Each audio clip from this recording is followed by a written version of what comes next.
What's going on, Cool? How are you today? What's going on, Kerry? Just another day, baby. Just another Just another day. day. I Yeah, was what's going on with wondering. you, baby? I was wondering, bro, if we should start these things with just like doing the do what we do when we call each other. You know what I mean? Where We it's like should. we just We like should. every episode just start it with a little bit of Aw. oh. Oh my god! You know, see, the thing is like I think what's so dope and fun and funny about like what's fun about what I have with you versus like what I have like with like our other friends is like because we still got the inside jokes and all that, right? But Indeed. like with you, like it's like the dumbest. It's like the even more dumbest things that I think that we do.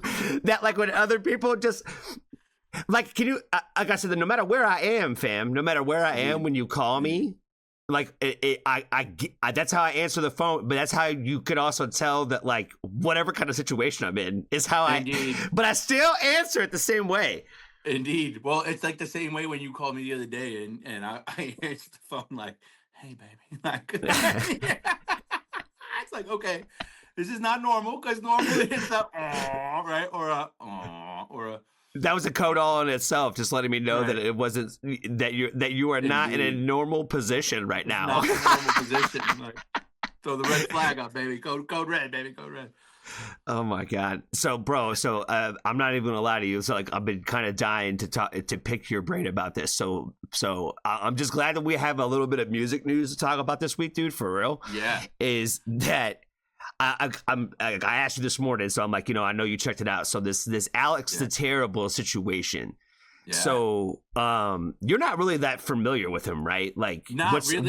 I how much do you mean, know about him? so the extent of my knowledge for Alex the Terrible is like I know he plays in a band. I know he wears those same kind of masks that like the ghost guys wear that are like the horns, like the devil mask kind of like devil horns type thing.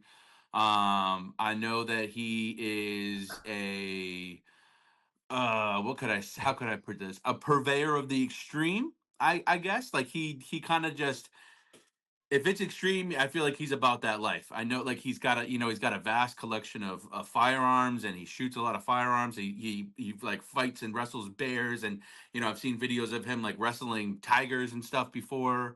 I know a few months ago, or I mean I say a few months ago, people get on me this all the time because be like the other day and they'll be like, bro, that was 3 years ago.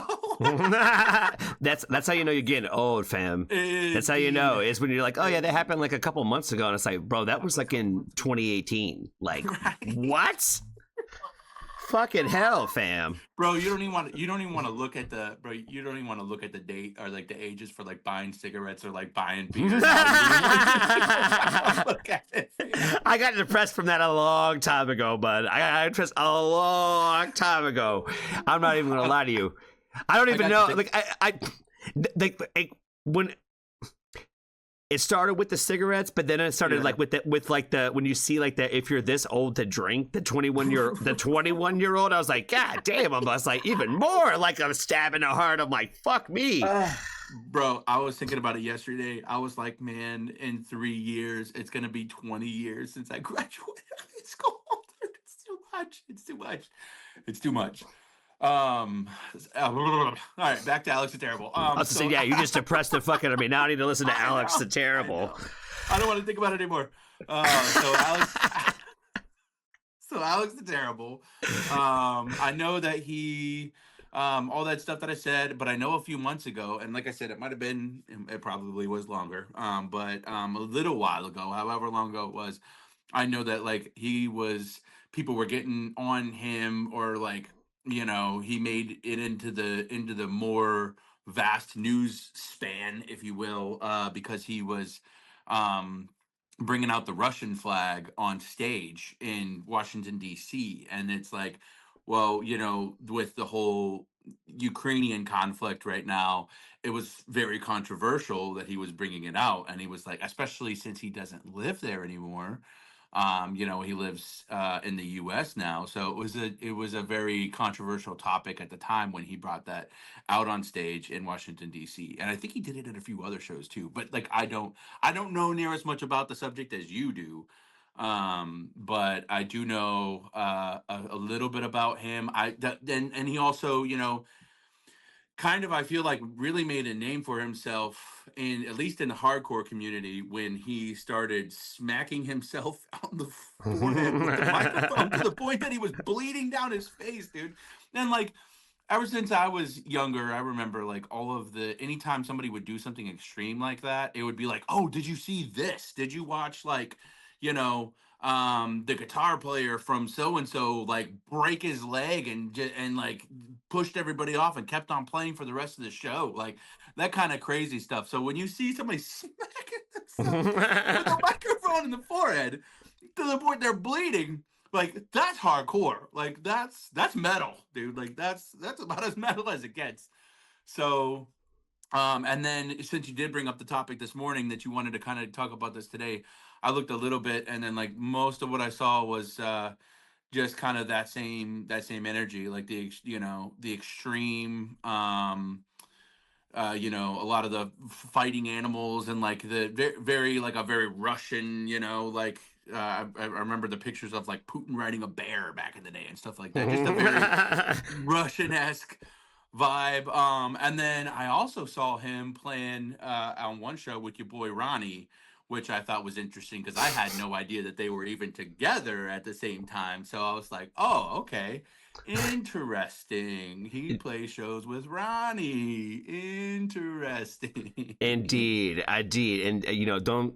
It's one of those things. Like we're gonna have to get into that Ronnie conversation on here too, for sure. Because yeah, I feel like it all kind of ties together. But like, let's stick on the Alex the Terrible situation, right? Yeah. So yeah. So I think the thing that was like first. We'll get to that later. We'll get to that point's not important right now. So basically, I think it's pretty fucking wild that you go and get any sort of Nazi symbol today, no matter what symbol. I've heard the argument 1,000 times about how the swastika was I believe a Buddhist symbol before it was ever used within the Nazi army. Indeed. Or maybe it's Hindu. There's some religion symbol where it's the same symbol, but it's not like twisted. But it looks exactly the same, right? And it existed way before the Nazis ever used it, right? So I've heard that same.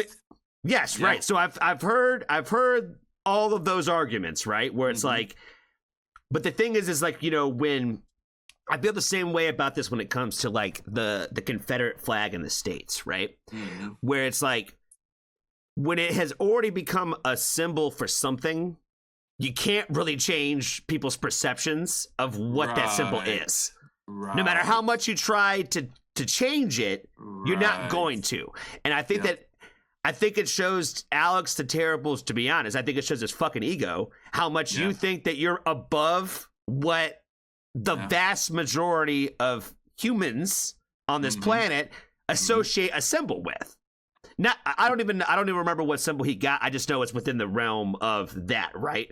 Yeah. So to sit there and like basically tell everybody else that he doesn't give a fuck, and that because you have an issue with that you are acting more like a Nazi, trying to spin and flip the narrative that the people who have an issue with this are the ones that are acting like Nazis, when you're trying to defend a symbol that obviously causes a lot of controversy. Textbook gaslighting, baby. Yeah, that's my issue with Ronnie. It's like you're just a gaslighter. You know what I mean? Like you take and twist words. Narcissism.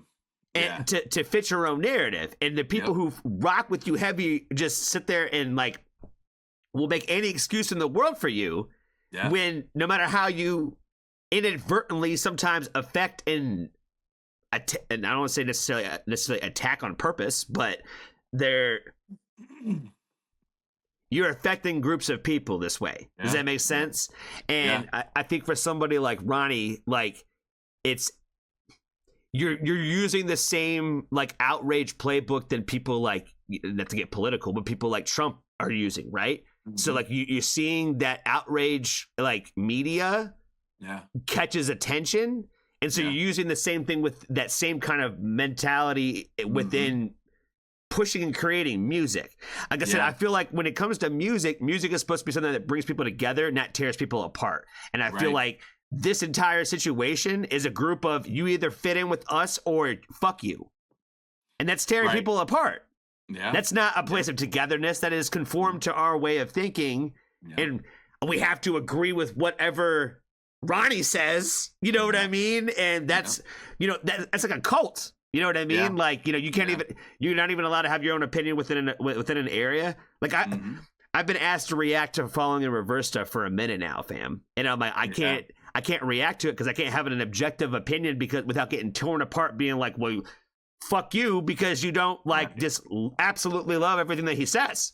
And I'm like, I don't love anything anybody says like that. Which is hard too, right? Because like a lot of times, and I mean, I know throughout our friendship, I mean, we've known each other for like 24 years now, right? And I know through our friendship, we've discussed like separating the art from the artist, right? Like a lot of times, like can you?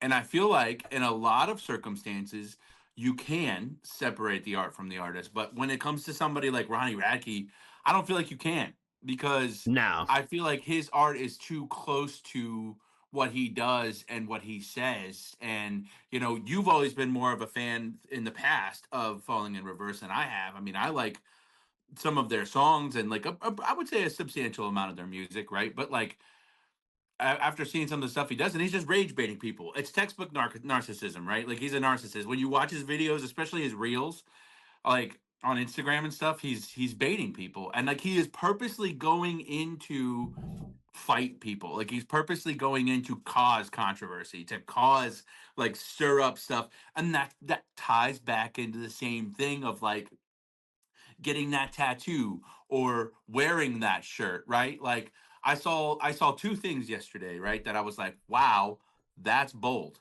I saw a guy driving around a car and it was this, you know, decent. And I was like, man, white privilege at its finest. It was this like decently nice Mercedes Benz and it was all white and it had a rebel flag on the front license plates. Cause you know, in this state, you don't have to have license plates on the front. So it had they put a rebel flag on there. I'm like, man, that is crazy, dude. It's crazy to see that nowadays and to ride around and portray yourself that way. Like, you know what I mean? And it goes back to the whole thing because I read a little bit about that symbol and that he had on his chest and like, you know, if he didn't think he was wrong, then why did he cover it up?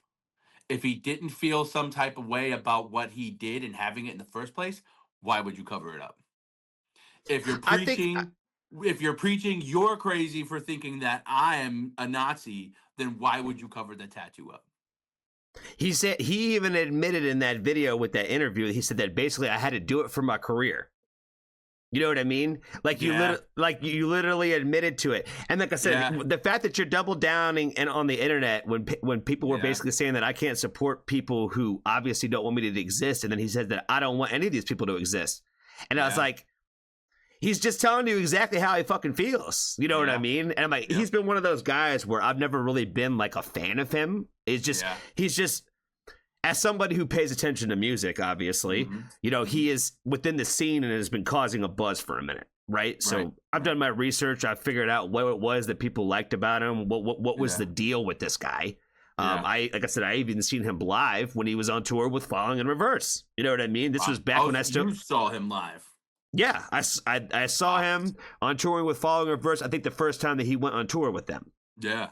How was the show? Like, how was the live before? Like, put aside all this, like all of the stuff that you know now and everything that, like, how was the show? What was the live experience for?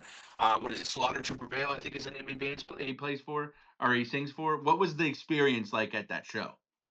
So I got there to the venue during Slaughter and to Prevail set. Okay. So gotcha. I did not see them come out, so I can't really speak to all of that. But what I did watch was about half of their set, and it was a bear growling the whole time.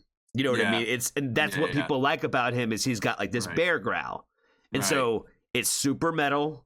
You know, Yeah. it's if you're into that kind of thing, like he is kind of like the epitome of like not really people can scream like this. You know, so there's a handful of screamers out there where it's acquired taste, right? Where you're like but if you like screamers and you like extreme, there's Alex the Terrible is kind of the guy who does this kind of scream and nobody else can kind of do it like him. Does that make sense? Like, so he is kind of... You just gotta be a Nazi to go to the show.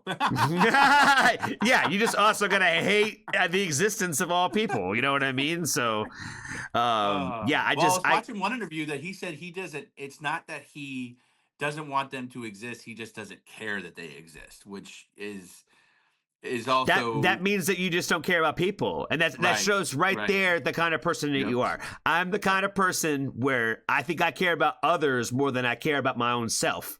And so why would I ever support somebody who doesn't even give a fuck about anybody but themselves? Right. You see what I'm saying? Like, there's enough of that in the Hollywood, and there's enough of that in the elite scene that, why stoke that ego even more? Why buy into that, right? Trust me, I'm definitely the guy that likes a little bit of swagger, and I want you to tell me that you're the fucking man, and I want you to tell me that you're the best. Yeah. I want those kinds of things from artists from time to time. Absolutely. But at the same time, I also think that, what you do with that power tells the kind of person that you are. You know what I mean? Yeah. So, like, with great power comes great responsibility, baby. You know. Hey, they tried to tell us. They tried to tell us. You know what I'm saying? They tried. They did. If anything, the millennials we took away from that movie. we remember Uncle Ben, fam. It's all Uncle Ben. Don't even say it, Uncle Ben. Don't even say it, Uncle Ben. Oh my God. Yeah, like I said, this Alex the Terrible thing, I feel like it only like solidified what my opinions of him kind of already were. Yeah. Where it's like I just don't fuck with people who do shit like that. I don't care how good of a scream you can do. I don't care if your metal music like slaps, bangs, whatever. I don't really give a fuck. If I know the person behind that is like this, I don't fuck with you. You know what I mean? Well, I think a lot of times, and like watching in his interviews and like reading what he talks about when he talks about, oh well, you don't know what you're talking about. Well, do you even know what you're talking about? Because I don't believe you when you say, oh, well, this was used by my people, blah, blah, blah, back in, certain times and certain things and blah, blah, blah. Like, he's Russian. That's a German thing. Like, they fought against each other. Like, the ideologies between their societies and how things worked were completely opposite of each other. Well, not opposite. There were similarities, but they fought against each other, right? So I don't think that anybody in his family or in his area, or I don't believe him. He's not convincing when he tries to say that. I think it's just a lot of times people who have that or want to use that try to make excuses for it, and that way they can still do their little secret society stuff on the side, right? And I mean, and there are some instances of people like the movie American History X, right? Like that guy, like the beginning scene of the movie is a dude curb stomping another guy, right? Just because he's a different color. And then it comes out that, through going to prison and through meeting, a lot of those people. And I think that's a good thing about traveling, right? Is you get to see people and meet people and see things through other people's eyes. But he, at the end of the movie, he actually likes, he goes and hangs out with those people, and he goes back to the people that he was with and starts like saying, this ain't really the thing, fam. And he's trying to bring I think it's his brother or his cousin or something. Do you remember? And did you ever watch American History X? It's been a minute. Yeah, it's it's a good movie. It's definitely like the story of like the reformed white supremacists. So well, and I think that's the thing is some people can come out of that, but like it's a very when they're coming out of it, they're out of it, and they're very adamant about the fact that like they're not like they're not pushing their narrative like, hey, I'm out of this now, hey, I'm doing this or that. Whereas like when somebody says, gets on their social media and is like screaming it from the top of the lungs like, oh, you're the Nazi for thinking that I'm a Nazi, like that's no.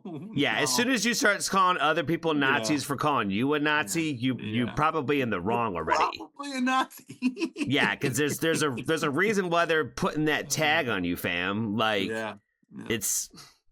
it's pretty wild, man. Like I said, I'd like just watching him try to dance around, trying to like. It seems to me, it seems pretty blatantly that he's just making excuses.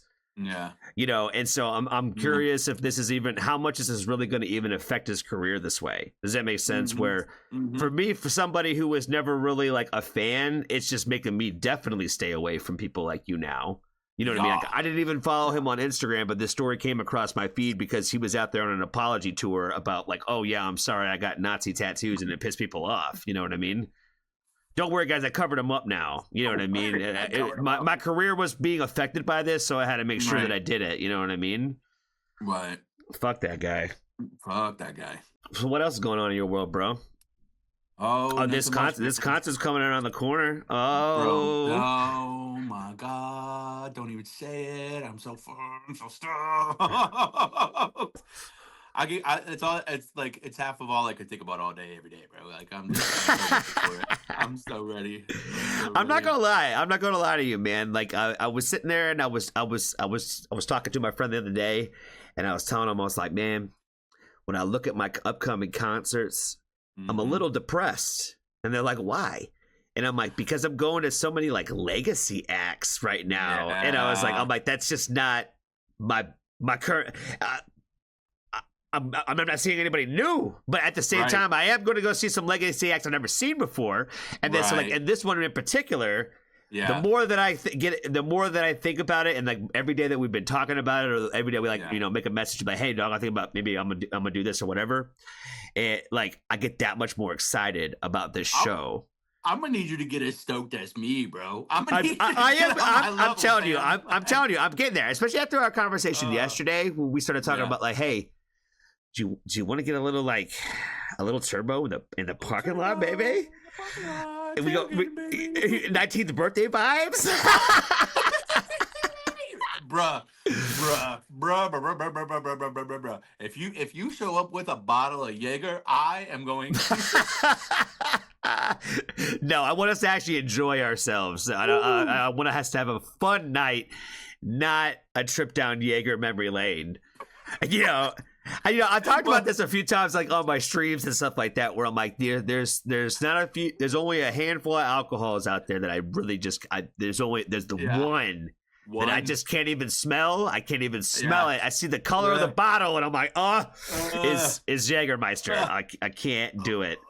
I remember watching the fucking Ink Master. I used to love Ink Master, bro. Yeah. So I remember I used to watch it, and one of the episodes was sponsored by Jägermeister, and they got like some lifetime supply of Jaeger or some shit deal if they won the challenge that day. And I was like, the one thing I would never want is a lifetime supply of Jaeger. A lifetime supply. They were all stoked on it too. They were all stoked on it. I was like, I can't. I'm like, it smells like cough syrup and alcohol. I can't do it. I've been to people's houses, bro, that have like the Jaeger machine in their house with like the handle with like the bottle upside down, and it keeps it cold, like, and they have the tap handle. Oh my God, I can't do it. Oh my God. Because every time I think about it or smell it or see it or even see the color of the bottle, I just my arms almost instinctively go for grabbing around the toilet. Oh, because that's where I spent the better part of the twilight hours of the morning after my 19th birthday. Yeah, if there's one thing, if there's like two things I can't do when it comes to alcohol. Yeah, is I can't do Jaeger at all, and I really can't do cheap vodka anymore. Yeah. If it tastes like potatoes, I can't do it. I can't do it. The only time I can do cheap vodka is if I'm mixing it in something that's really strong. Like if I'm mixing it in like a fruity tropical cocktail of some kind that's got like a ton of masking stuff in it where you're really just going for the sugar. Like that's about the only time I can use a cheap vodka. Other than that, I think you've kind of seen or maybe noticed a little bit too, baby, that I've been stepping up my cocktail game. You know what I mean? So I don't really have very many bottom shelf bottles in my cabinet anymore. So I'm with you there. I will get it if it's like, hey, I'm just throwing something together real quick. Let me get a $10 bottle of vodka real quick. You know what I mean? Hey, though, I can't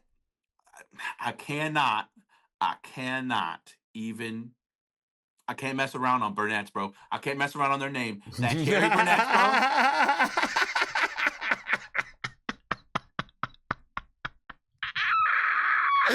gonna get a sponsorship. He gonna get a sponsor this man. You're the only person in the history of the world that said, you know, I can't even hate on the name right now. I can't even hate on the name. You throw a little bit of cherry Burnetts with some cherry 7-Up.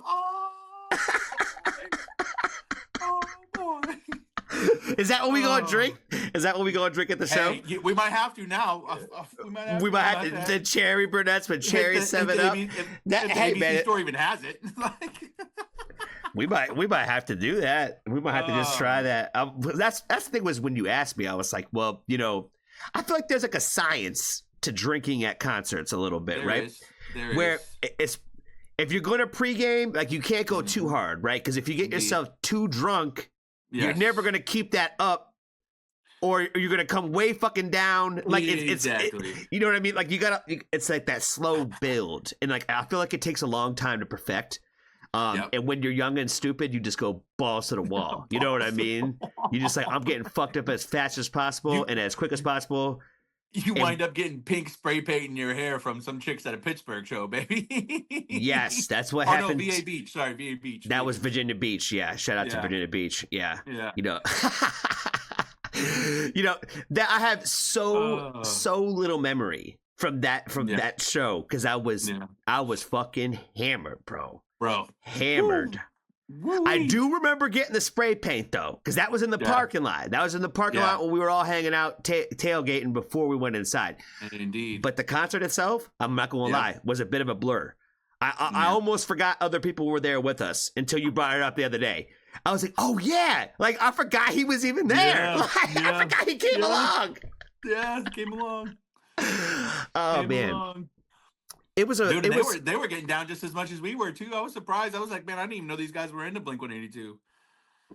But that's the thing, man. Is like, you know, I think Blink had so many of the hits that you heard them whether you liked them or not. Yeah, everybody knows all the small things, right? Like everybody in their mom knows that song. Yeah. What's My Age Again is another one where people have probably heard it, you know, and there's just a handful of songs where whether you liked Blink or not, they were on the radio. You know what I mean? So that was also in a different time when radio actually mattered and people listened to it, and now radio play is such a different game because nobody's tuning into stuff like that anymore. So nobody's tuning into the radio. You're just playing the hits, and a lot of times it's just like pop or country on the radio anymore. I mean, there are a few rock stations, but they play the like that's typically what they stick to. So yeah, I mean, if if you got like Sirius XM, like there's some good stuff out there. Like, you know, you kind of stay in tune. I actually like satellite radio. There's some good comedy channels on there too. Like shout out Canada Laughs. I think they changed it to. It used to be called something different back when I used to listen to it, but then I got Sirius for a while again, and I was like, man, let me get the. And the only reason I got it was for the comedy channels because they have a. I think Comedy Central bought a bunch of the comedy channels out, and so they have like a Comedy Central channel now, and then they have the Canada Laughs. But the Canada Laughs is actually really funny. I really like that one. I prefer the Canada Laughs over the American one because it's funnier.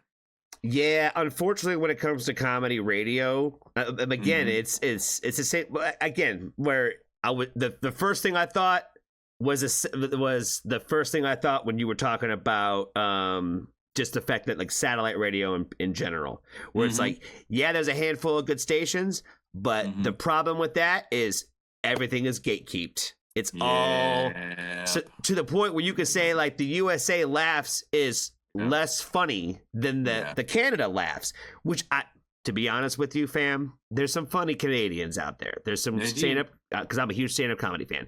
There's definitely some funny stand-up comics from Canada out there. But I know that we have funnier ones in the U.S. They're just not getting played on USA comedy. The funniest comedians aren't being showcased on those places. And it's the same thing with the radio stations for the music side, right? Where there's good stuff out there, and you'll find good stuff, but it's also every record label that said, hey, yo. Hey, Sirius XM station. Hey, Octane.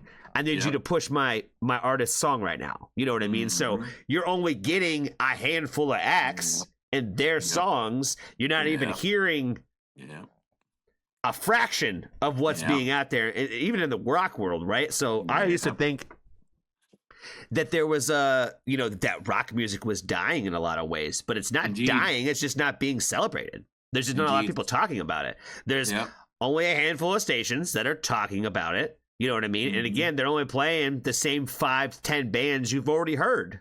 Yep. You know what I mean? Like, you're just getting radio play from bands you're already familiar with.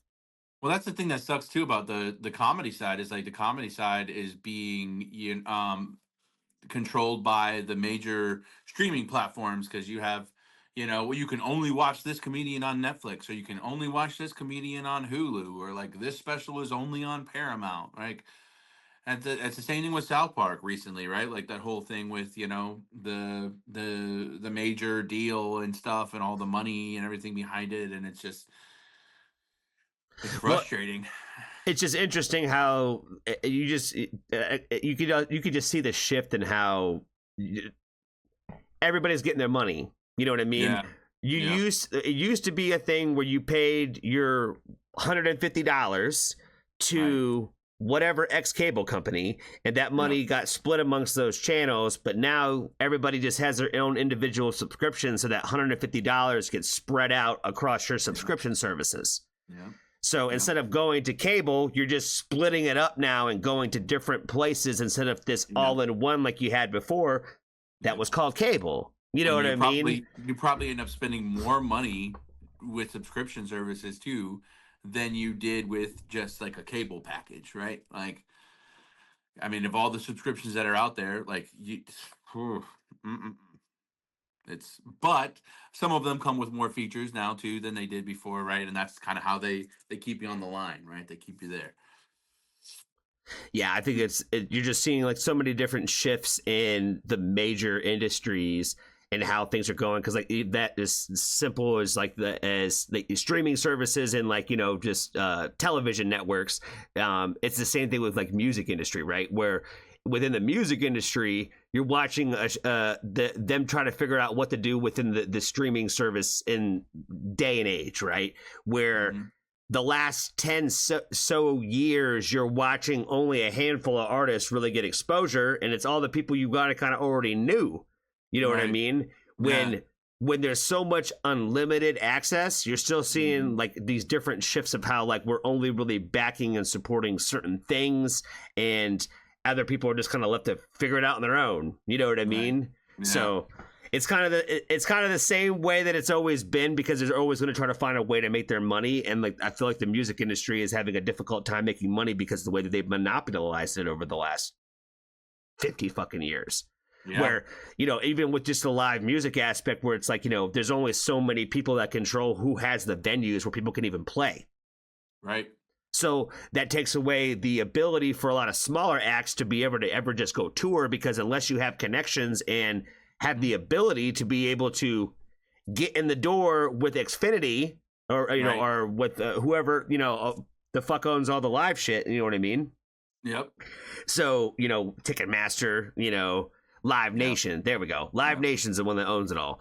So right there, there's already gatekeeping, just even where people can play live shit. You know what I mean? So they own that. They own who you see, when you see it, how you see it, and that's where we stand in music today. And they allow for things like scalpers, or even like other companies to purchase up tickets and then resale them at a higher value too, and then that just further deters people from going to shows and like even wanting to go to shows or even support that industry in the first place. And it sucks. Like, it's difficult because you get all these scalpers and people that come purchase these tickets, and the companies allow that, and then they on their own platform allow the resale of the tickets back to you, which makes it that much harder for the average fan to want to support something like that, or even afford to support something like that, because the price goes up, and then it's an industry, somebody's making money off of that. Whereas like I've even seen artists get upset about it too, right? Like why, or even back in the day, like Nirvana, you know what I mean? Like Keith would say something like, why are those ticket prices so high? Like, why are they so crazy to go see so and so? Like, our tickets are $20, right? Where it just, I don't know, and it just seems like nowadays there's so much greed. And I was even thinking about this the other day too, when it comes to certain things in the music industry, and like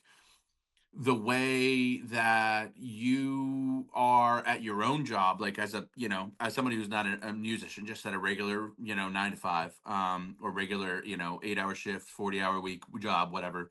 um, and you're told to do stuff by, people that control your money, that you're like, well, I don't really want to do this, but I kind of have to. And I was thinking about it, and I was like, that kind of goes all the way up, right? Because like artists a lot of times are having to do things or play these shows sometimes that they don't, go these places or do these things, or like, hey, or even if they want to play more, like they want to extend the timeout, and they're like, oh, that's your time, right? I mean, that's the whole reason Billy Joe got kicked off the iHeartRadio stage, right? Because he wanted to play more. He wanted to keep playing. And plus, there was a few more things involved in that Some situation. hardcore cherry Burnett's right there. Yeah, indeed. Hardcore cherry Burnetts. Shout out Burnetts. We're definitely not sponsored. Definitely not sponsored. Somebody sent an email. Definitely not sponsored. Definitely not. You know what I like to mix my cherry Burnetts with? A little Wawa iced tea. He said, I'm gonna hope and pray. I'm gonna hope and pray. Sitting on the Green Day coaster, baby.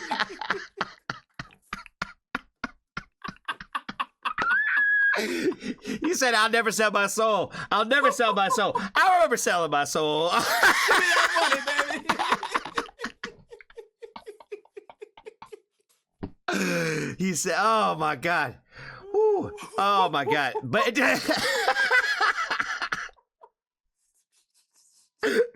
oh, I remember selling my soul on episode 2. I remember selling my soul in episode 2. Oh my God. Man. But on a more serious note, though, you did make me think about the fact of that we brought this up last episode about the whole the red microphone, the Kellen Quinn red microphone incident, right? Yeah. And I've always shot this dude bail ever since the beginning, where I was just like, maybe it was one of those things where they made him do that and he really didn't want to. And so I like to think, and that's how I got over it, was I like to think that like, oh, this was probably one of those, like, when your boss tells you this is what you're going to do, whether you don't want to do, whether you want to do it or not, Yep. And so unfortunately, sometimes the bosses we definitely know that they're not always right, but they are your boss, and you still got to listen to them anyway. You know what I mean? Still got to listen to them. No matter how much money you make at the end of the day, you're still going to always have somebody over you. I was watching an interview yesterday with I forget his name, but the lead singer of Smashing Pumpkins. And he was talking about how one of their major hit songs was like him being real, and the song blew up. The song made it big, but it was not like their normal music. It was like a slower, softer, and I really like that song, and I can't think of the name of the song either, but it was like one of their slower, kind of softer, more heartfelt like songs that they did. And nobody ever approached them about, hey, we want more of that. The producers and the agency only approached them with, hey, we want more of those rock bangers, right? And like, then he wrote that. That's what he kind of wrote that song that where he screams like despite all my rage, I'm still just a rat in a cage. Like, and that kind of whole thing was wrapped around the fact that like, I'm here and like I have to do this, so I'm still, I'm in the music industry. I'm where I'm supposed to be. I'm making this music. It's getting to millions of people, but I'm still at the end of the day just a rat in a cage. Like, I'm just spinning on my wheel for other people, right? Like, I'm just doing what I'm supposed to, what I have to do, because these are the people that are, my boss, like you said, my, controlling what I do and what I say. And that's crazy, man. There's so much greed, so much greed. Well, that's the thing, is like, no matter, like, when you think about any musician, any artist, any celebrity, really, like, in any industry that way, especially in the entertainment industry, is that there's always a team around it. There's always somebody that is in somebody's ear, and always, you watch any movie documentary about anything, like from any artist ever, you know, even to like the greatest of all times kind of conversations. Yeah. You know, a lot of them probably were still kind of doing their own thing and pushing their own ways, but it wasn't that people weren't trying to shut a lot of that down. Right. You know what I mean? Because like, again, like, you know, if I think about, you know, just like the idea of like someone like Freddie Mercury, right? Where like when you are like this kind of savant musician, there's still somebody that's probably still telling you, oh, we need you to make X kind of record, or we need you to make this kind of, or I need you to recreate this and the success of that, where it's like, there's still somebody always going to still be, whether you're going to be listening or whether or not you're really going to have to be like at their bend and will, there's always a manager or somebody from the label or somebody that is like, but business. But business. Right. You know what I mean? It's not really driving the idea of the art drives the business drives the art. And as long as it's always going to be that way, it'll always be the continual same business where it can't be about the money. When it's about the money, you lose all the art. You know what I mean? Which I think that was why Freddie Mercury was so brilliant, is because he was one of the few that actually bucked the system. Did you watch Bohemian Rhapsody? Yeah. The movie? That's what made me kind of think about it, is like just some of the things that they depicted in the movie. You know what I mean? Yeah. That's the cool part about it, is like and that really is like the most punk rock, I feel like, at the end of the day, when you can buck against and say, well, we're gonna do it anyways. Like, I know you're probably getting tired of me talking about Switchfoot, but I saw them recently and it's still kind of riding the high from that. But and I mean, that was a pretty cool moment. I told you about and everything. So had a pretty good time at that show. But man, that was killer. That was a once in a lifetime moment. But you can't bring it up and then just not let them be like, what was the Switchfoot moment? So the go ahead. So it was 4th of July and there was a free concert, and I didn't even know it was happening at first, and it was like maybe a week before it happened. I was hanging out with some friends, and they were like, oh, hey, we're going over to this free show and at the military base, this free show. And my buddy is in the Marines, and he was like, yeah, we're going over this free show. And it's going to be this local band from North Carolina, which everybody was like, that was the headliner and everybody was crazy about it, but I didn't really get down with it too much. But like, they were like, oh, and Switchfoot's playing. I was like, get out of here, bro. Like, I've been listening to Switchfoot since I was like 12. And we were right at the front rail, because I was like, we're getting to that front. Like, we're getting up there. And we got up to the rail, and it started raining like way off in the distance. And you know how the military is, like, they're like, we got to get everybody off this field now. So they cleared the whole field, and then it started pouring as we were getting off the field. So we went underneath this like one canopy thing, and bro, the MPs came around and they were screaming at people like, we need to clear the field, get up front of the canopy now. And I was like, Jesus, these dudes are gonna start shooting at us. Crazy. That's the military. There is no chill. There is no chill. We just say zero chill. I love it. Mix it in with the civilians is just so funny. You know what I mean? Because like they're not used to that. Next to a dude with a stroller with like a little baby in the stroller. He's like, get off the field.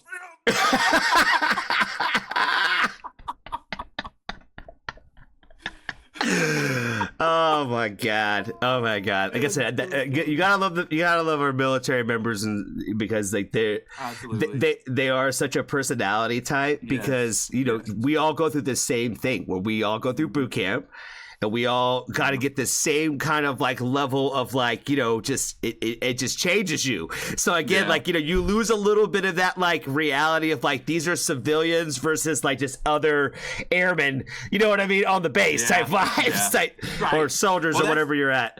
That's the thing. It's like the first UMP showed up, and like they were a little younger, they were a little bit of a lower rank, and they were just kind of like looking at everybody, and they were looking at each other like, do we really need to clear all these people out of here? Like, are we really going to send these families out into the rain?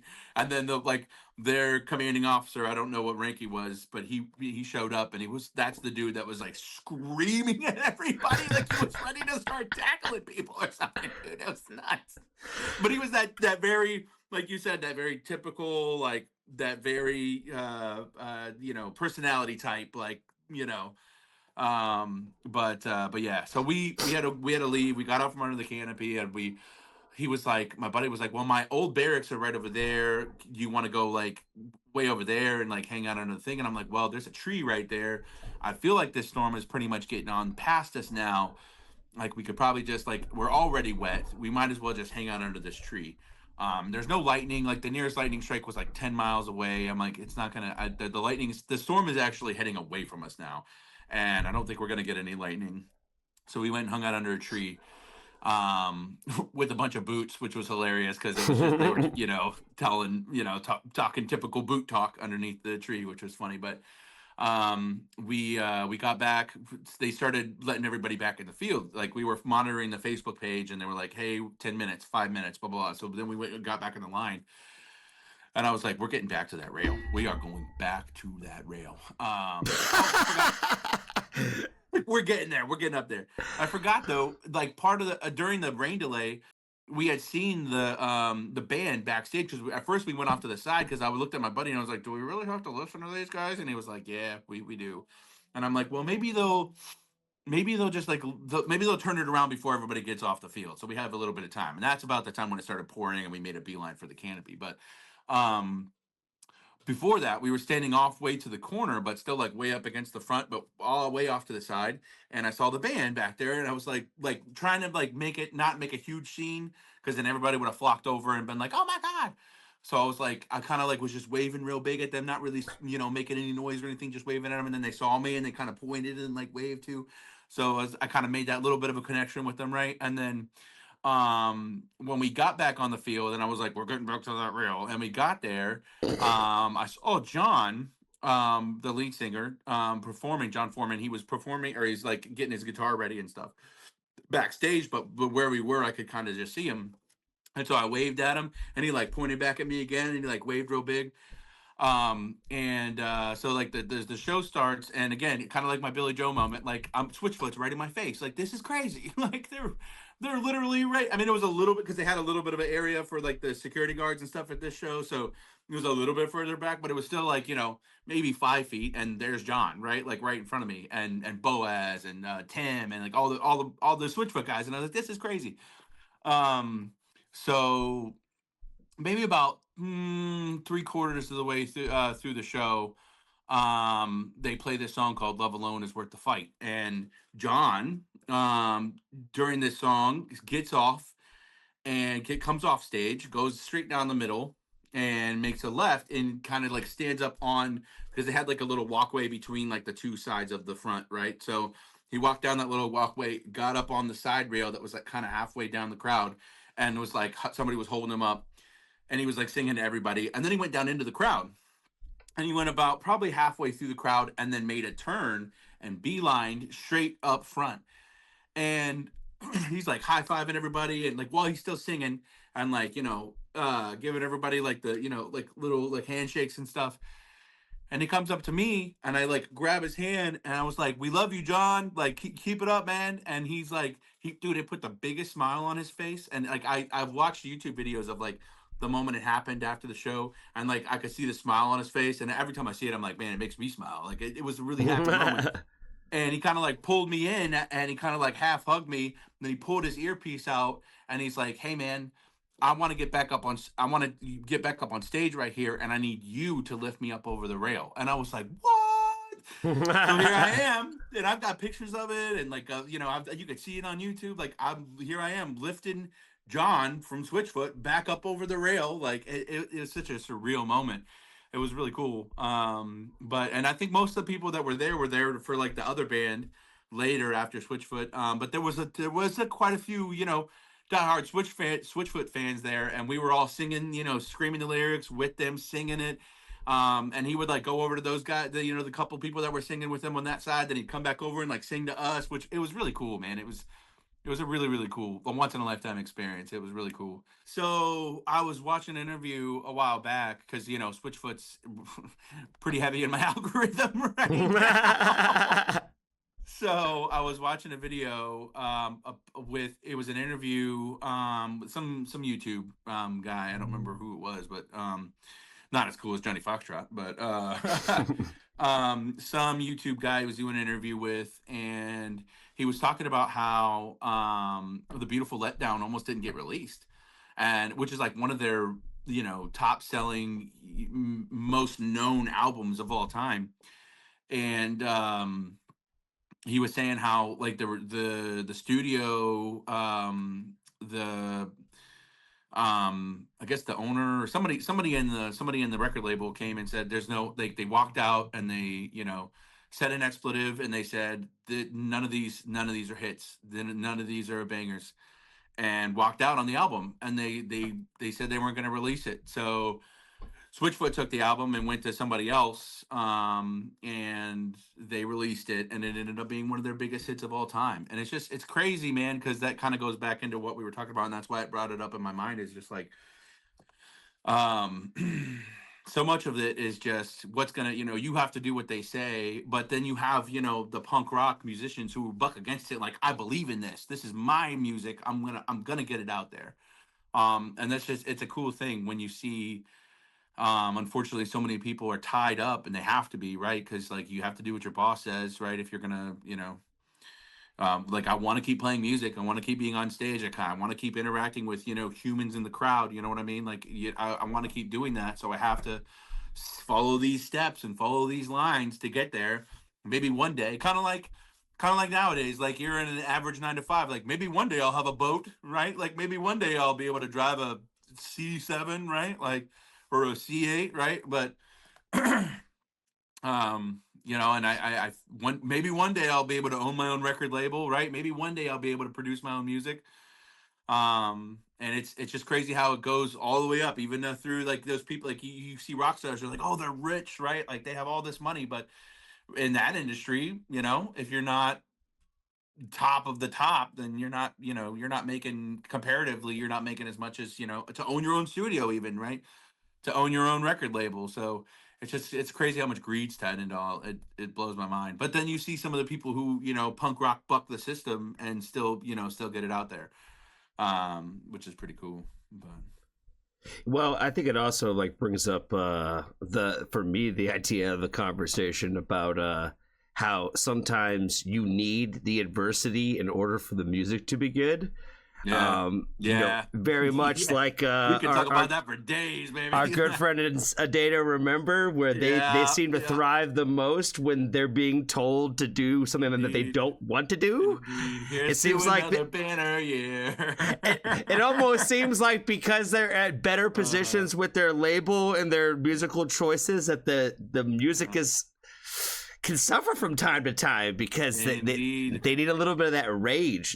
That's again kind of goes back to some of the ideas of like the legacy acts, right? Where for me, if A Day to Remember was still coming out with that same kind of rage and that same kind of anger in their music, would it fucking bang? Yes, but when I think about like, man, this band's been around for 20-something years now, and you know, if they're really still this angry, you know, what's going on in their lives that we still have this kind of rage inside of us? You know what I mean? Right. Because you would hope that a lot of times, like things, you would hope that you're in a better position in the future than you are writing about it today. You know, so. And of course, for A Day to Remember, I think a lot of that came with like, you know, a lot of like the perceptions of like, you know, the early parts of your adulthood. Then you get into all the adversity from, again, your job, right? With the record labels telling you we need X or Z, and all that frustration that they had going through that time frame really kickstarted, you know, a lot of the inspiration for those early albums, which were their better ones. A band like A Day to Remember shouldn't really have that kind of banger today, I don't think, you know, because if they do, again, you know, we're looking at it from I'm looking at it from the perception of like, we shouldn't be making the same level of music this way. It should look different. Now, I do think that the last record was pretty damn good compared to, actually the last couple were pretty good, because I really liked I can't remember what it's called, the album with the red brick road. You're Welcome. You're You're welcome. welcome. That's Yeah. it. That's it. Yeah, I really Yeah. like that album a Yeah. lot. I thought that album was amazing. Yeah. Yes. Yes. That one and the Big O album, I think. Although there's a couple on the Big O album where it kind of fits into that he's in his happy stage, and I'm like he's in the happy moments, and it's like, man, that's great for him, but it doesn't do it for me. Right. It's like, I'm glad you could write this song, fam, but I'm just not gonna Um, probably listen to it too much. I love you so much that I'm so happy that you can do this right now, but it's not working for me. Yeah, and that goes back to that Ronnie Radke conversation that we had at the beginning, right? Where it's just like, if you're making the same kind of angry rage music that you were 10, 15, and you just year after year making that same, you're not growing as a person. You shouldn't still be this mad. Right. And if you're not, what are you really doing? You're kind of gaslighting. You know what I mean? If you are in this good place in your life and you're writing all this stuff, what are you doing? You're fueling the rage. Now, I don't necessarily love the idea of fueling the rage. Yeah, indeed, and like the fuel and the rage is what got me to love you in the first place. But I'm I wouldn't wish that on you forever, and especially when you get to a point to where you don't have to live that fuel and that rage anymore. I love you so much that I want you to have a happy life. I want you to find that peace. I really do. And if you can still release a couple bangers with a couple of soft songs that I'm not really doesn't really do it for me, baby, I'll be there for you. I'll be on that. I'll listen to that album. I'll buy the special edition vinyl. You know what I mean?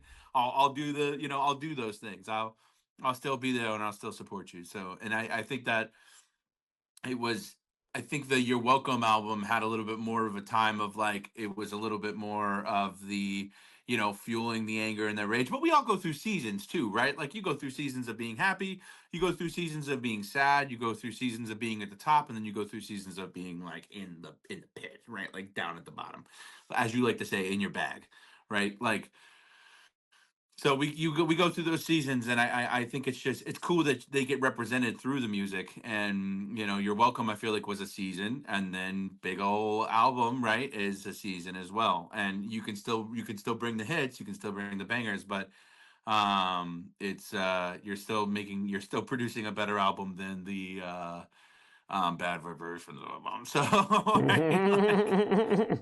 That's that album, fam, where like that specifically, that particular album, I've gone back to it so many times where I'm like, maybe I'm just being too critical. You know what I mean? Where I'm like, I'm just being hard on them. And I go back through it and I'm like, man, it's just, it wasn't it. It wasn't it. There's a couple of songs on there where I can get down to from time to time, but as a complete project, it was my biggest letdown from them. Same for me. Same thing for me. I've gone back to it so many times because I would never call myself a stan in any circumstance, but I feel like I might be borderline with it. But I mean, I think being even borderline stan with the Day to Remember, I think that that album, I've gone, like you said, back so many times and tried to listen to it and tried to say, is it me? Am I not getting it? Do I not see it? Like, show me, Jeremy, please show me. But that's so funny. Show me, Jeremy. Show me what I need. Show me, Jeremy, please. I still only come away with like 2.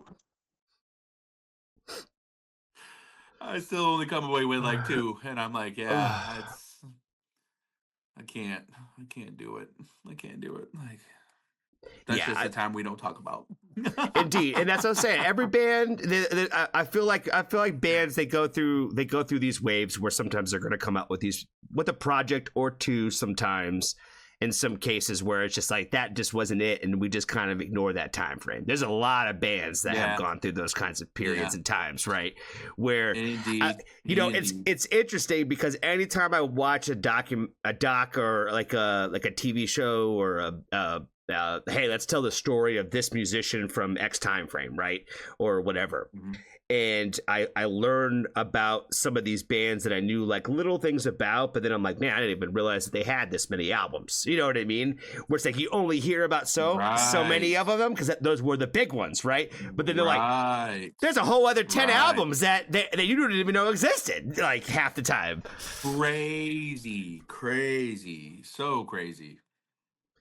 Yeah, so like Beatles, like I remember going through the Beatles discography one time, and it was like I didn't realize they had like a gazillion albums out there, and like you only hear the hits, right? And people were so crazy about the Beatles, but like that whole like LSD phase was like they made some pretty experimental stuff, and not in a good way.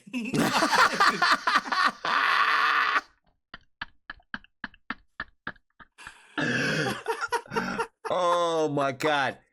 I think if anything, the Beatles are the ultimate example of basically what's wrong with the music industry. You know what I mean? Is they put out everything and everything that they could because people would eat it up. You know what I mean? Even if it was only one song on this entire project, is gonna sell. Like they work those motherfuckers to death. I mean, obviously they're all billionaires over the courses of their lives, but at the same time, like those motherfuckers have had to work their entire fucking lives as the Beatles. You know what I mean? Where like it, like homie's out, like homie's been out there. He pops up all the time. You know what I mean? Like my God, like Ringo and Paul both. Paul McCartney made an album not that long ago. Like he's made how many albums as Paul McCartney too? You know what I mean? I'm like, just not even as the Beatles, but as Paul McCartney. You think that's really all because he wanted to do it? Yep. I don't think so. I really don't think so. I don't think so.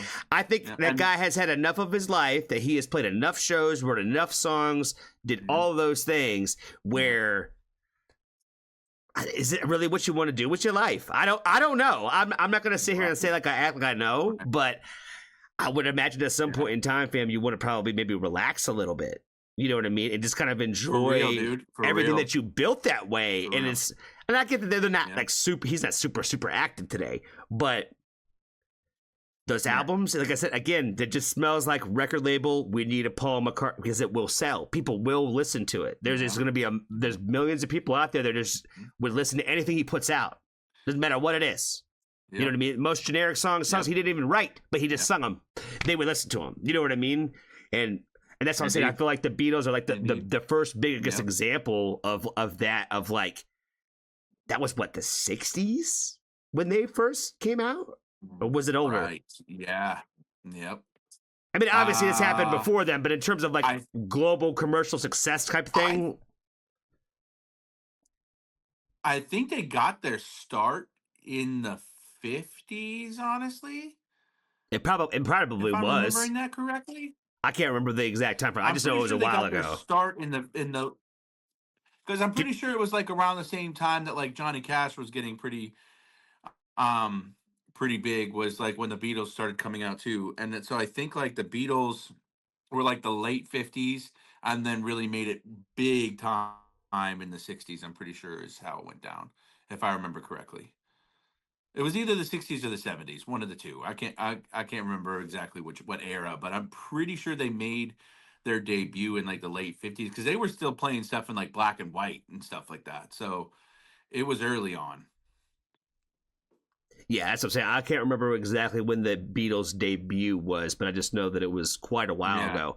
And when I think about it, fam, like, you know, it was probably getting close to almost 100 years ago. It's kind of wild to think about. We're a couple of decades away from it being probably 100 years. You know what I mean? That's wild. Yeah. And the fact that they're still making movies about it, like that movie that they made not that long ago about that guy who, I forget what I didn't ever watch the movie myself, but like there was so many. God dang, they put it everywhere. They put it on so much, like blast, like the trailers and the precipice and all this stuff was like, and everybody's face is like, watch this movie. And it was about the guy who like went back in time or something, or not in time, but went through like went to a parallel universe or something like that, and nobody knew any of the Beatles. The Beatles never existed, and so he used like all the Beatles songs, and then got famous himself. Like, they're still making music, or they're still capitalizing off of that platform, right? Like, they're still what's crazy to me off of the Beatles. Yeah, what's crazy to me is the fact that they're still like putting like Hey Jude and other Beatles songs in like commercials and movies. Like nobody knows those songs. You know what I mean? Like they're still using them for like uber mainstream advertisement. When that costs fucking money too. You know what I mean? Is to get a for them to be able to use anything from the Beatles catalog in any kind of way. That's money. You know what I mean? So like, why? Again, you could go to so many different cheaper artists. You could go any record label today, and they could go find anything that would fit and whatever. But they're choosing to use the Beatles over every other option out there. Still, like it's not every single fucking commercial, but like, every year or so, I still like see some random commercial was like, and then all of a sudden some Beatles song is in it, and you're like, who's getting this money? You know what I mean? Like who's getting this money where they're still like getting this out there like that? Like they're still pushing that to be a thing that particular company bought and used for that particular marketing, advertisement. It's interesting, man. Yeah. That's Capitol what I'm Records, baby. I'm pretty sure they're owned. Yeah, I'm pretty sure they're owned by Capitol Records. Like, I'm pretty sure that's who owns them. Like, that's like the largest record, conglomerate company I think there is. And they just rake in that cash. They rake in that cash. They rake it in and they rake it in. All the greed. That goes back to the greed, right? Like, how much money can we make out of this? And if it's not going to make us money, then we're not about that life. Yeah, it makes me think about some people who have like somewhat bucked against those systems, and people like Taylor Swift remixing and recreating all of your own music. But maybe we'll have to get into that next episode there, buddy, because I don't know if I'm going to jump into Taylor Swift today. I don't know if we can get into the Swiftie conversation. We already got into Ronnie Radke and Alex the Terrible today, so we'll have to save Swiftie for another conversation. There's not enough time for T Swift, baby. Like I said, I do have thoughts, because there are some things that she's done in terms of like what she's done with her music and all that kinds of stuff that is worth probably the conversation for sure. So, but I'll spare you today, buddy. I know you're a big Swiftie, so don't try to act like you ain't out here feeling like you 22 all the time, baby. I know you is. I know when you get ready and you turn that shower on and you're getting ready to crank that music up, I know you got the Swift in the playlist. I know it. He likes to act, guys, ladies and gentlemen out here who are listening on the internet. He likes to act like he listens to A Day to Remember, but he listens to that Swift. He be listening to that Swift. I know it. Don't let him fool you. Are we in Sum 41 now, baby? Ladies and gentlemen. Hey, that was one thing. So you hated him for that, but that's one thing that I feel like, if anything, that stands out in your mind, fam. Because think about every artist you ever seen. You'll remember that he was the guy who always said, ladies and gentlemen, when he started talking. I don't know that I'd say I hated him for it. I just thought it was... You was hating mad hard. You was hating mad hard. I swear to God, I swear you hated that band, because I was just like, I don't know why he hates Sum 41 so much, but I'm like, all he's been doing is talking shit ever since this concert. He just kept saying, ladies and gentlemen, ladies and gentlemen. Because I love Sum 41 music, and I didn't realize that you were taking me to a devil worshiping ceremony, baby. Just because they had the skull little blow up guy on the stage, you'd be all right. You'd be all right. It got red and dark quick. Hey, just because you associate those things doesn't mean that's what we were trying to convey out here, bud. And they're also Canadian. Maybe they were just trying to fucking show their red flag, the pride of Cananada. The pride of Cananada. Indeed. Oh man, I've seen them twice now, and both times they fucking smoked. I really hope that they're not done. Like I know that they've retired, so but they did do a really good job. Like they did kill it. They really did. Like when we saw them, I was stoked that we got to see them because they really did kill it. Like and their stage presence is, I don't know. They blew me away. I wasn't expecting as much as they did with their stage presence and as much of an interaction with the crowd.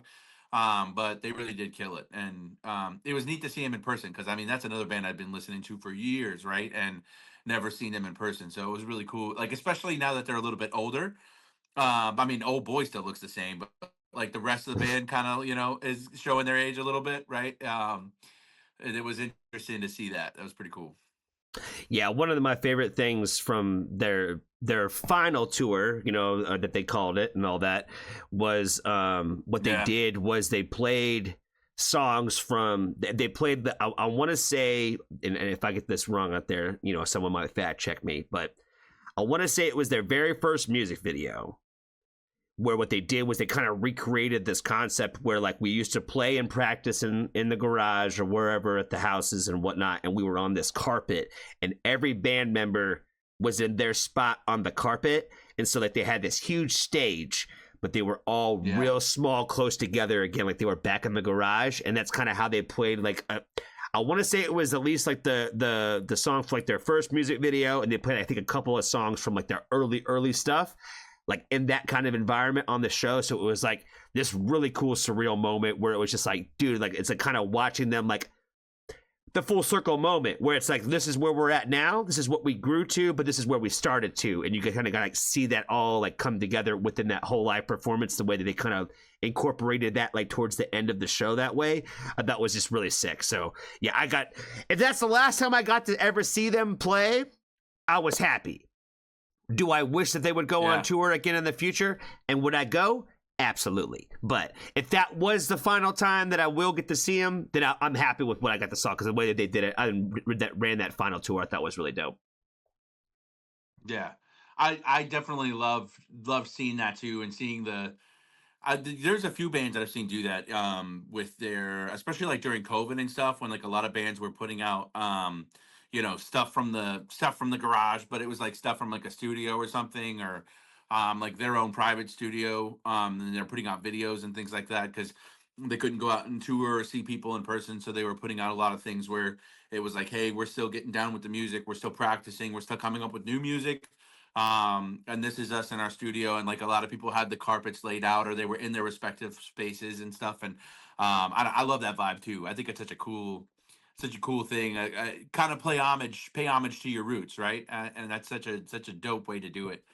I really also hope that Sum 41's not done. Like I really hope, because I would love to go see them again too. I mean, that's music from when we were teenagers, so I would love to go see that again too. And I really hope they're not done. But look at all the bands that have said we're done. I was just about to say it's just part of the record label process where you got to say you're retired, and then you got to come out of retirement. You know what I mean? So we're going to we're about to go see Yellowcard anyway. So I think by the time this comes out, we would have already have seen them.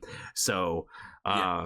But yeah, we will be seeing Yellowcard, and for me, that's a band where I remembered we're done. The band is no more announcement, where it was like, oh no, what a sad day. But it was like, yeah, you'll be back in 3 years. It'll be all right. Right. Again, like when I hear like those announcements, I don't necessarily expect you to come out and make like more music. But I do kind of expect you to come out and probably do a little reunion tour. You know what I mean? Do a legacy tour, baby. Do a legacy tour. Yeah. Yeah, you don't have to give me like new songs, because at the same time, like with somebody like Yellowcard, right? You've given us what, like 8 albums? Now, granted, they're not all great, but but you have given us a catalog where you gave me like 5 albums that are bangers. You know what I mean? So. There's only a couple of them where I'm like, that's kind of just like, some mid in there. But, again, like every band, they go through these periods. They go through these times. But that's what I'm saying. I shout out to Yellowcard. You put some respect on Ryan's name, baby. I'm putting respect on his name. That's what I'm saying. I just knew what he could do because this, for me, this is what he did. He went like this. He went nothing but good, and then he went whoop, and then he did this for a little while, and then he was like, "I got a little bit of life, a little bit of life, a little bit of life," and then now he's like, Yep. "Oh yeah, we just kind of on that original that vibe again." You know what I mean? Like all that experimental shit that he was doing. Like, oh my god, again. Yeah. I love you for trying. It just doesn't necessarily, you know, again, your band is kind of an image, right? So, Indeed. If you want to get experimental and kind of go in a different direction with an overall record, I feel like go do it under a different name or something. You know what I mean? Right. Like, go to a side project and go create this stuff there that's not necessarily tied to this concept of what we know as Yellow Card, right? Or whatever. But again, I'm such a fucking hypocrite, and I feel like all of that is probably a matter of circumstance in the moment of the specifics of like how I probably feel in certain moments, right? Yeah. I mean, I see exactly what you're saying, and I did clown on you just a second ago for like putting some respect on Ryan's name, right? But like there are certain things where it's like, maybe I love you for trying, but like maybe you shouldn't have put that one out there. I loved the Ocean Avenue acoustic album. And like when I saw them the first time, they played the whole Ocean Avenue acoustic album, and then they played like another 22 song electric set, which was fire. It was dope. It was so good. And when they did the acoustic album of Ocean Avenue, it was really good. But like more recently, I think when they were trying to find themselves again, or maybe even just Ryan was trying to find himself again. And I mean, I feel like it was like Happy Times too, you know what I mean? Kind of like what we were talking about earlier. He was doing that whole thing where he was like rewriting the songs like in a very uber soft, happy way. And I was like, man, this is not the way to do it. It's like I can't listen to this. I can't even stomach it. Sometimes the idea of a reimagined song can be really great, and sometimes it's just not it. It's just not it. And again, I think it's just all in by a case by case basis this way, where it's just like sometimes it's sick, it's awesome, and then other times it's like we didn't need this. You know, we really didn't. It didn't really kind of, and sometimes it's just like to you know, or bring life back into the idea of like what the original song was, and get people kind of excited about that or whatever again. But again, I think it's all a case by case basis, to be honest. So, indeed. You know, and talking about all this and like talking about like the whole record industry and like how they are doing a lot, they're responsible for a lot of this stuff.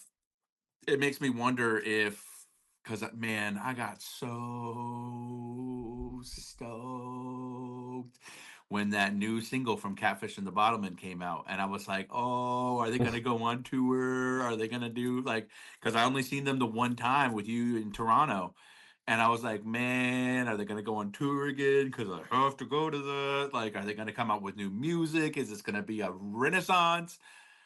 And I haven't heard anything else about him since then. So I'm wondering if that was like a record label driven thing. Like, hey, we really need you to dust it off and get back in there. Is it like they're running out of money and they need to get back to it? Is it they can't find the inspiration to come up with the new music? But like it's weird because they were like they put out that new single and it was like we're back, the boys are back in town, and then crickets. So I don't know what's going on with that, but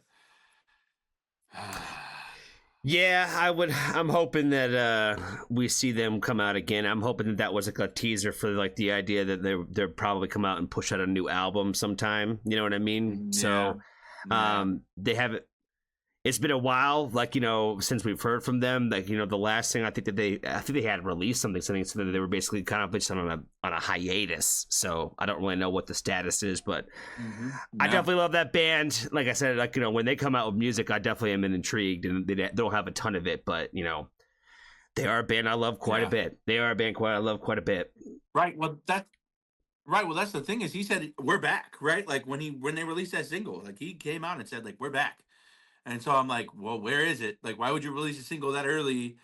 Which I mean, don't get me wrong, the single's a banger. It's fire. But like, why would you release a single that early if you're not like you don't at least have the album in a tuck in the next couple months? Like I feel like it's been at least a half a year since they released that single. I mean, I don't know, like my like we talked about earlier, my perception of time is really off. But like I feel like they did it at least 6 months ago, and I haven't heard anything a single peep since then. So Yeah, I'm just yeah, hoping for the I don't know. best because, like, and stuff like that pops up and Yeah, happens. I think about, like, the mental health side of things, right? Where, like, maybe in a moment we were all excited, we were like, we're going, we're pushing, true, and then you never know. true, Like, the next week it could have been completely true, flip side of that. So I don't know what the internal true, true, situation is with all of true, that. Like, it's been pretty quiet in terms of, like, I don't know if there's issues with the band, like within members of the band, true. friction between the band. I really have no idea Yeah, what the real. It's been pretty yeah, quiet, and I haven't done too yeah. much digging.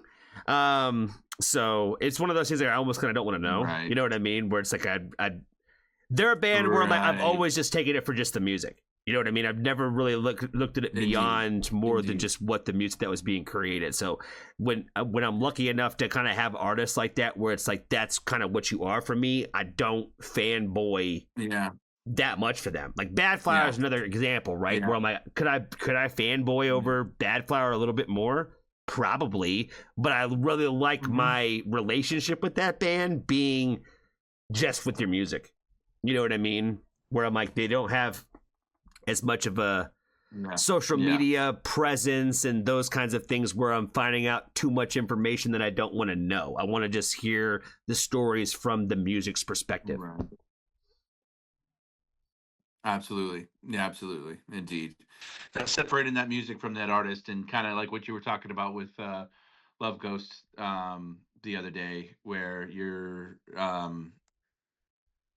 taking them, you are taking ultimately taking the music as the music, and as it's yours at that point, right? Like it's yours for your interpretation, and you're separating the music from the artist, so you don't get let down, or you don't develop a certain type. It's almost like we've talked about before too with music videos, right? Like where sometimes you don't even want to see the music video because it could change your perception of the song. Right. No, absolutely. That's what I'm saying. Like, especially like for somebody like now where I'm like, my first listen is a lot of times through a music video is perception. And Mhm.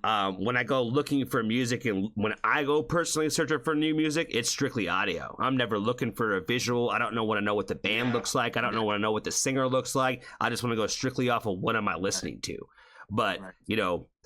doing reaction Indeed. streams and getting into those kind of things, it's a whole different world. So a lot of the music that I'm in taking Yeah, now is that I'm getting a lot of yeah, visuals along with it. So I think that yeah, for me it's exciting because I'm like, I get to intake a lot of stuff from different perspectives. So um if, like I said, if I'm going out absolutely, with certain artists, like absolutely. if I like you that much, I'm gonna go listen to you just strictly on an audio level, and I don't necessarily always need the visuals Right. along with it. But sometimes, like I've been getting into some reactions recently of Asif Abadan, and if you haven't seen any of those, man, like this guy is fucking incredible. He is super Really? incredible. Oh yeah, I'll send you a link for sure of what he's got Yeah, working. send me. Yeah, shoot me a link. I've always seen a Yeah, couple shoot of me a link. I his want to check that out for sure. I've only seen a couple of his stuff, but I watch a couple of his music videos, and I've seen a couple of him do like live performance type stuff. And my God, he's Yeah. different. He's different. I think you'd really dig him. I think you'd really dig him. Nice. Nice. Nice. I'm excited to check them out. Yeah, I'm for sure, excited to check man. them out. That's a that's the cool thing about you not only finding new music, but you find new music through different perspectives too, because you find music that your fans are bringing to you, especially when you do the family night thing, right? Because it's all different types of music from all the different fans in the Foxtrot family, right? Like it's a unique experience because you get to not only perceive new music, but perceive new music that might not even necessarily be up your alley, but you find it in a different light, or you find it in the light of your fans, and then it's kind of being open minded too, right? Like seeing something through somebody else's eyes, right? And it's pretty cool. Yeah, I've found so many different artists and just songs in general that I love that I would have never found on my own. Just Yeah, from the Foxtrot family, because that's one thing that's really nice about it is the fact that like everybody brings their taste and their like their style to the streams that way, where you know yeah, for someone like me, where I'm like, I don't really care what subgenre or genre it kind of falls into. I either like it or I don't. So, like, it could really be from a little yeah, bit of all over the place, and so we get into stuff from yeah. like, especially a lot of things like outside of the US, which I think has really opened my eyes and to appreciate so much more music in foreign languages for sure. Because for me, I've always been Absolutely. such a lyrical guy that was how I've always looked to ultimately relate to the music is through the lyrical Right. content. But then when I really think about how much stuff I listen to and why do I enjoy this song, there's so many that it's not because of the Hmm. lyrics. It's because of different things, Right. right? And so I've been able to find that Yeah. joy in a lot of other music where I'm like, I'm not understanding the lyrical content as much, but the overall vibes of the music is something that I'm still enjoying, and I'm still getting to take that Absolutely. experience. The same way that like a dance song, the song that makes you kind of want to dance, isn't probably going to be Hmm. like your favorite lyrical song, but it might be the one that makes you want to Right. move. You know what I mean? Indeed. Well, and I think that's a big thing through music too, right? Because we are human beings. We're electromagnetic creatures, right? Like our heart beats and pumps electricity, which keeps us going. We have our own, some people call it an aura, but we have our own electromagnetic field around our bodies.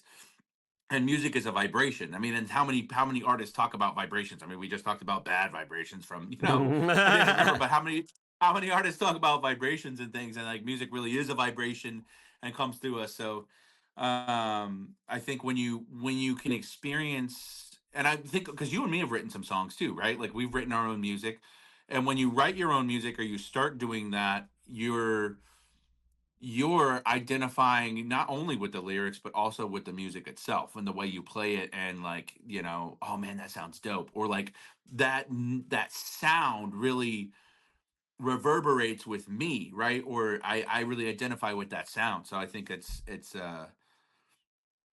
definitely like the vibrations of the music. It's not just the lyrics alone, but I mean, lyrics are, sometimes a pretty big part of it. And then sometimes lyrics are meant to be the main part of it. But a lot of times you can just enjoy music for just the sound that it makes, right? I mean, there's so many like classical music. I love classical music, and I love there's this one band what is the name of the band? Something